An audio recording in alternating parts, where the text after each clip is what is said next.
Assalamualaikum warahmatullahi wabarakatuh. Salam sejahtera bagi kita semua. Om Swastiastu, Namo Buddhaya, dan salam kebajikan. Kali ini kelompok 8 dengan tema ruang dan media sosial akan mempresentasikan mengenai keterkaitan ruang dengan penggunaan sosial media dalam keseharian yang berperan besar dalam tindakan cyberbullying.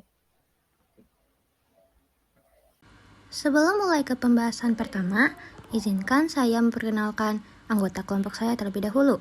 Kelompok kami terdiri dari 10 orang yang beranggotakan Putri Sabina Keisha, Wibi Putri Alismah, Regina Hidayani Syafari, Kalisha Aishi Putri Sucatmiko, Aurel Renata Taultondok, Yohana Gracia, Vira Farhatul Maula Sumantri Putri, Ratna Vika Dewi, Diandra Daradinanti Purwadi, dan terakhir Keisha Nabiha Al-Fatihah.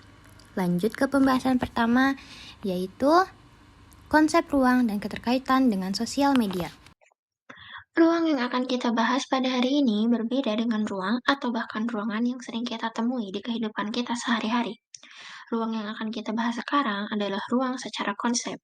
Ruang merupakan sesuatu yang fleksibel. Dimanapun kita berada, kita akan selalu menemukan diri kita berada dalam suatu ruang, termasuk dengan sosial media. Di dalam sosial media pun terdapat ruang.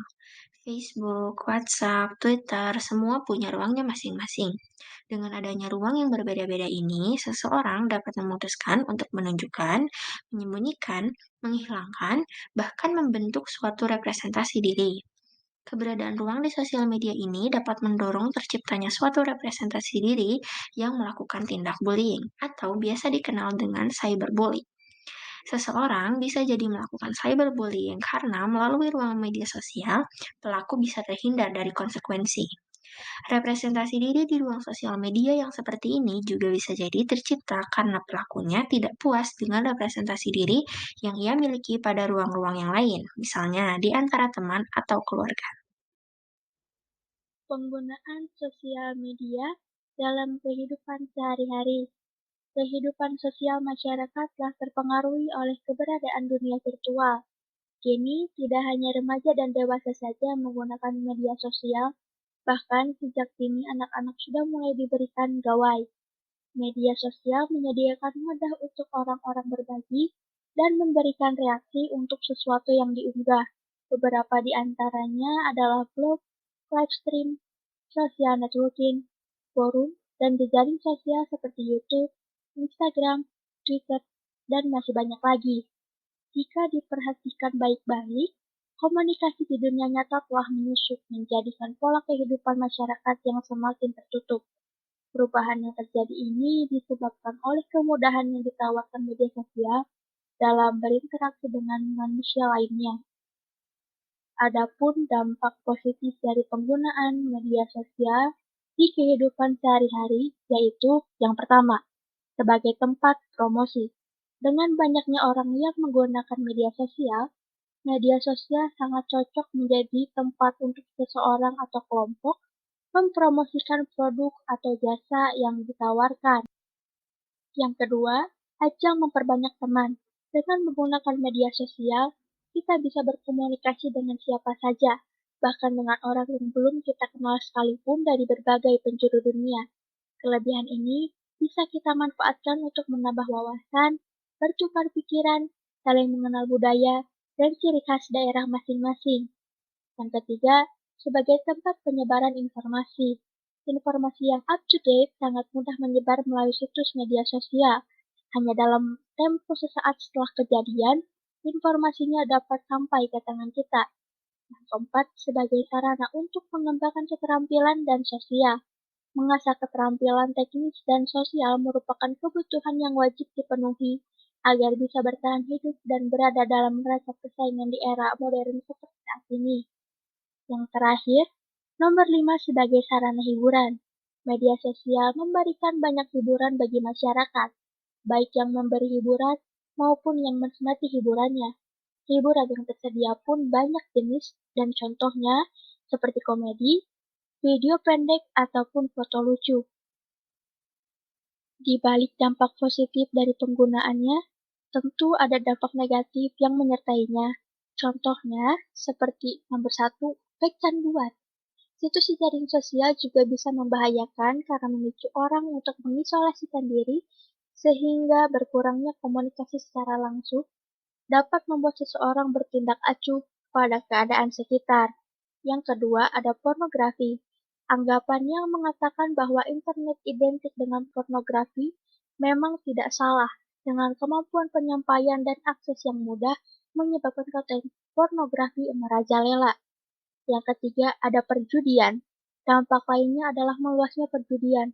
Dengan jaringan yang tersedia, para penjudi tidak perlu pergi ke tempat khusus untuk memenuhi keinginannya.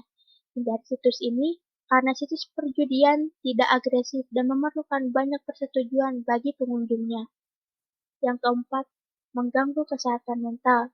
Sebuah penelitian mengungkapkan bahwa penggunaan media sosial berkontribusi terhadap kesehatan mental yang buruk di Indonesia.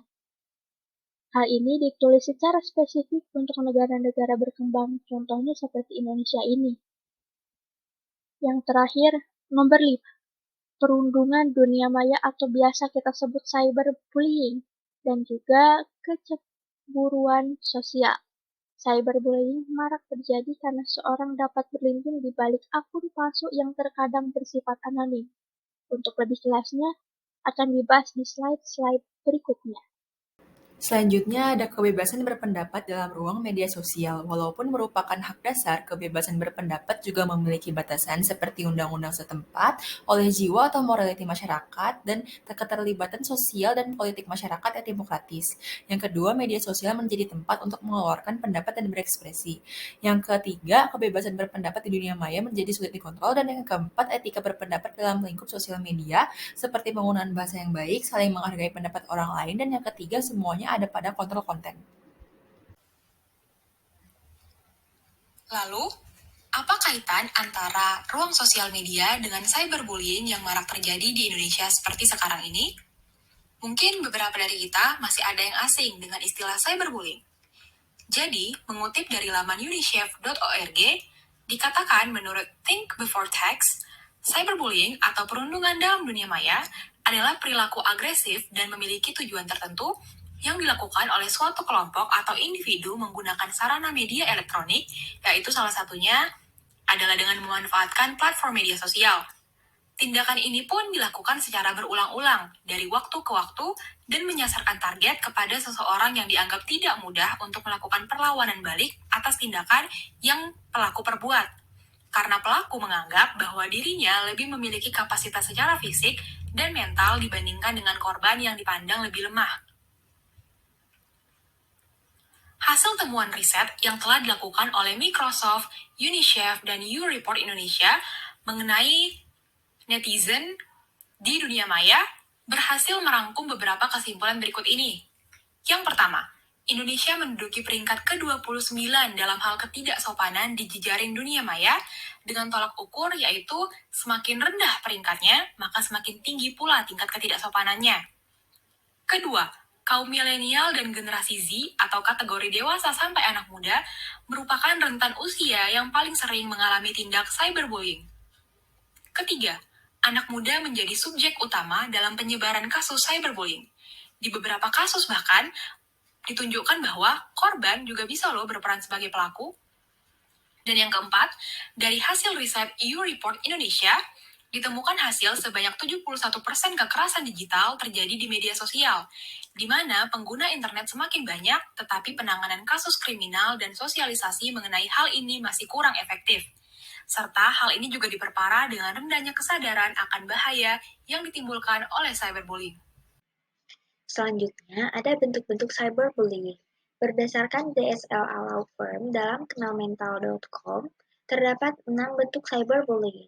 Yang pertama, ada outing and trickery, yakni menyebarkan aib atau informasi pribadi tanpa izin.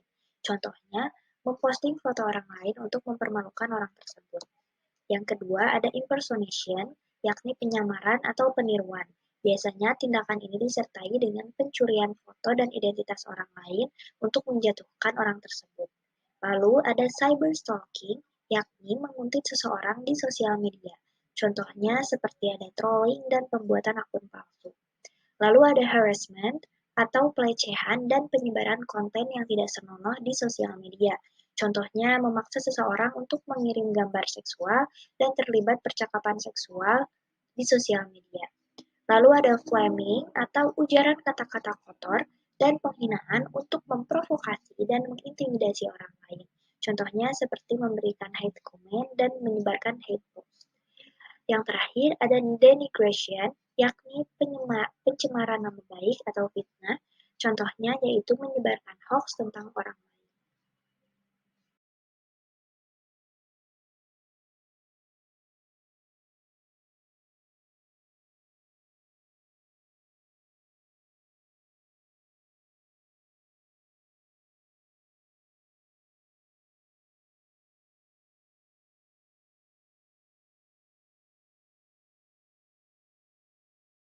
Salah satu contoh kasus cyberbullying di Indonesia dialami oleh Rahmawati KKI Putri Cantika atau yang kerap disapa KKI. KKI mendapatkan perundungan secara online berupa kalimat negatif yang dilontarkan di kolom komentar akun sosial medianya. Meskipun begitu, untungnya KKI tidak tinggal diam. Ia justru membuat karya yang terinspirasi dari komentar-komentar jahat tersebut. Dampak dari cyberbullying dapat bertahan lama dan mempengaruhi seseorang dalam banyak cara. Secara mental, cyberbullying dapat menyebabkan munculnya penyakit-penyakit mental seperti paranoid, depresi, trauma, dan bahkan sampai memicu tindakan bunuh diri. Selain itu, cyberbullying dapat berdampak pada korban secara emosional dengan menyebabkan hilangnya minat pada hal-hal yang disukai, munculnya rasa malu, menarik diri dari lingkungan sosial, dan merasa bodoh. Last but not least, cyberbullying dapat mempengaruhi keadaan fisik korban dengan menimbulkan rasa lelah atau mengalami gejala seperti gangguan pencernaan, gangguan jantung, dan sakit kepala.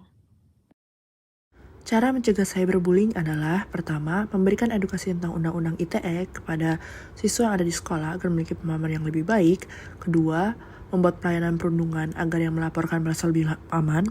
Yang ketiga, melakukan pengawasan terhadap kemungkinan munculnya praktik-praktik bullying yang ada di lingkungan sekitar. Dan jika Anda melihat atau mengalami perlakuan cyberbullying, Anda bisa menemukan bukti seperti screenshot dan unggahan media sosial untuk dilaporkan ke pihak berwajib. Sekian dari kami, sekiranya ada salah kata mohon dimaafkan. Semoga apa yang telah kami sampaikan dapat bermanfaat dan sekian, terima kasih.